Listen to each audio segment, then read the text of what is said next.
Assalamualaikum warahmatullahi wabarakatuh. Di sini saya akan menjelaskan tentang analisis risiko keamanan perusahaan cloud computing. Perkenalkan terlebih dahulu, nama saya Rian Dwiriyati, NIM A10191900061.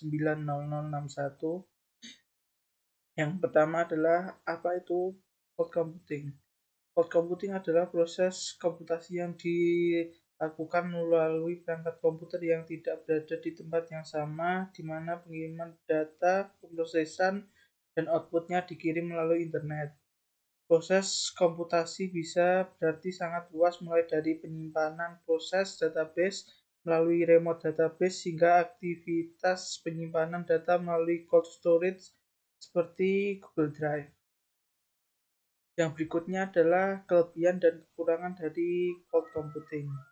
Yang pertama adalah kelebihannya. Kelebihannya adalah menghemat biaya investasi awal untuk pembelian sumber daya. Yang berikutnya adalah dapat menghemat waktu penggandaan barang sehingga perusahaan bisa langsung fokus ke profit berkembang dengan cepat. Yang berikutnya adalah membuat operasional dan manajemen lebih mudah karena sistem pribadi atau perusahaan yang tersambung dalam satu cloud dapat dimonitor dan diatur dengan mudah. Yang keempat adalah menjadikan kolaborasi yang terpercaya dan lebih ramping serta dapat terhubung secara lebih luas. Kekurangannya adalah akses jaringan pada cloud dapat menjadi lambat jika internet mengalami permasalahan atau kelebihan beban. Kemudian perusahaan juga tidak memiliki hak akses langsung ke sumber daya yang disediakan oleh pihak cloud. Jika semua bergantung dari kondisi penyedia layanan cloud computing, jika server rusak atau punya layanan backup yang buruk, maka perusahaan akan mengalami kerugian yang besar. Yang berikutnya adalah resiko dari cloud computing.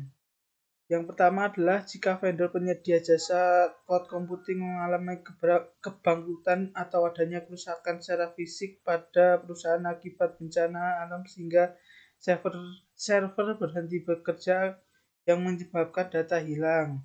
Yang kedua adalah pihak lain kemungkinan memiliki hak akses ke server sehingga mengancam keberhasilan data user. Yang ketiga adalah kegagalan provider dalam melakukan perawatan infrastruktur dan basic access control. Yang berikutnya adalah keamanan data cloud computing. Tingkat keamanan data pada cloud computing masih banyak diragukan sebab dengan menggunakan cloud computing berarti si penyewa jasa layanan telah mempercayakan data-data dan kerahasiaannya kepada perusahaan penyedia layanan jasa cloud computing tersebut.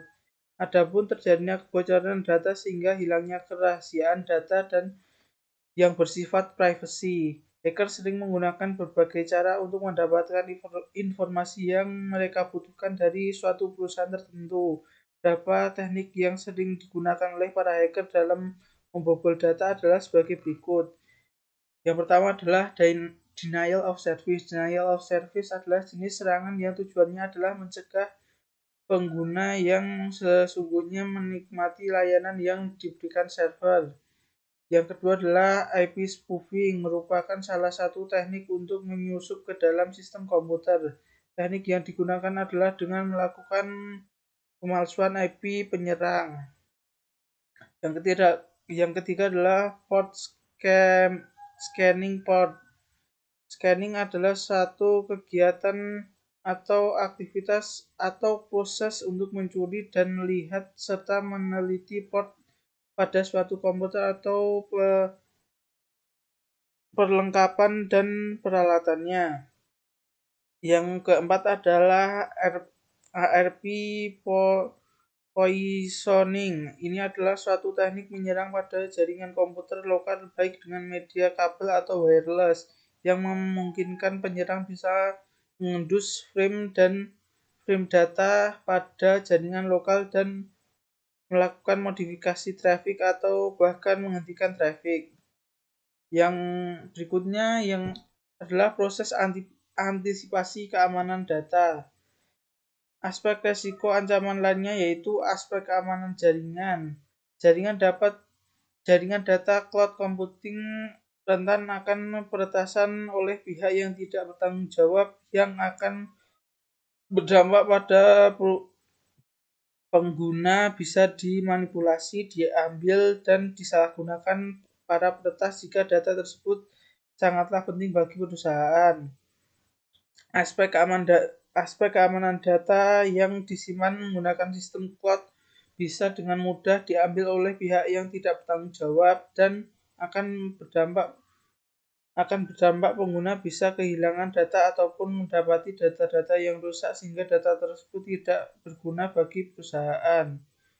Terdapat beberapa langkah yang bisa dilakukan oleh user cloud computing dalam mengamankan data, di antaranya pemilihan provider penyedia layanan jasa cloud computing sebaiknya memiliki reputasi yang baik, sejarah, dan keberlanjutan perusahaan untuk kedepannya harus dipertimbangkan dengan sangat baik. Yang kedua adalah provider harus bertanggung jawab dalam hal pengamanan informasi milik user. Provider harus dapat mengatasi backup jika terjadi kegagalan atau kerusakan data. Kinerja dalam melakukan backup responan pemulihan harus benar-benar teruji. Yang ketiga, provider harus memberi jaminan perlindungan hak milik intelektual dan keberhasilan atas informasi yang dimiliki oleh usernya. Penanganan ancaman keamanan data di cloud computing. Lakukan setback data secara rutin atau menyewa provider cloud kedua di luar penyedia layanan cloud yang digunakan untuk mengantisipasi jika provider penyedia jasa layanan cloud mengalami gangguan yang menyebabkan data tidak dapat diselamatkan. Yang kedua, melakukan enkripsi untuk data-data yang disimpan menggunakan kunci enkripsi di luar cloud sehingga keberhasilan dan tetap terjaga. Memeriksa proses dan standarisasi keamanan yang digunakan oleh provider cloud untuk mencegah kegagalan pengamanan jaringan. Cukup di situ penjelasan dari saya. Kalau ada salahnya mohon dimaafkan. Wassalamualaikum warahmatullahi wabarakatuh.